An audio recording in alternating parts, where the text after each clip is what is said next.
Hello বন্ধুরা, আজকে আমরা পড়ব গল্পের নাম ঘড়িটা আমার। চলো পড়ি।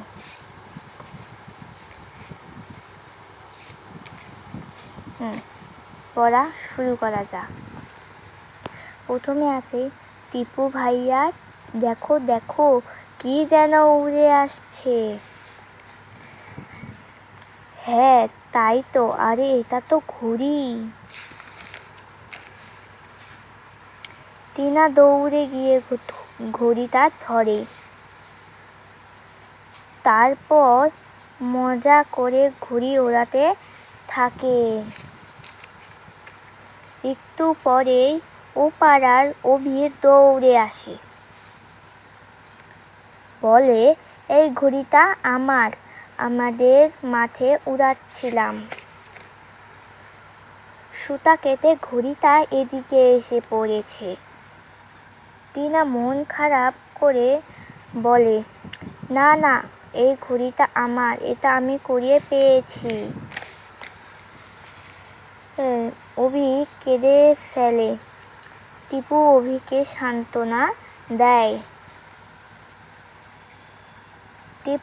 টিপু বলে, টিনা, অন্যের জিনিসের প্রতি লোভ করতে হয় না।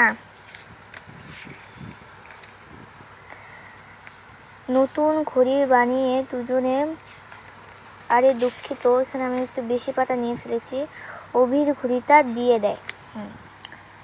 আমরা কাল স্কুল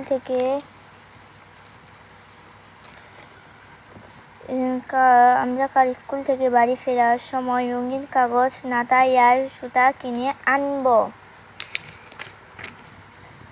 নতুন ঘড়ি বানিয়ে দুজনে মজা করে উড়াবো। সত্যি? হ্যাঁ সত্যি। টিনা খুশি হয়ে অভির ঘড়ি ফিরিয়ে দেয়, খুশি হয়ে অভিও। এখানে গল্পের মূল ভাবও দেওয়া হয়েছে। লেখা আছে গল্পের মূল ভাব।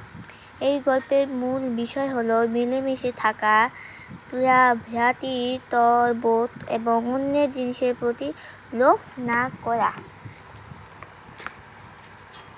তাহলে এই গল্প থেকে আমরা কি শিখি? যে অন্যের জিনিসে লোভ করা ভালো নয়।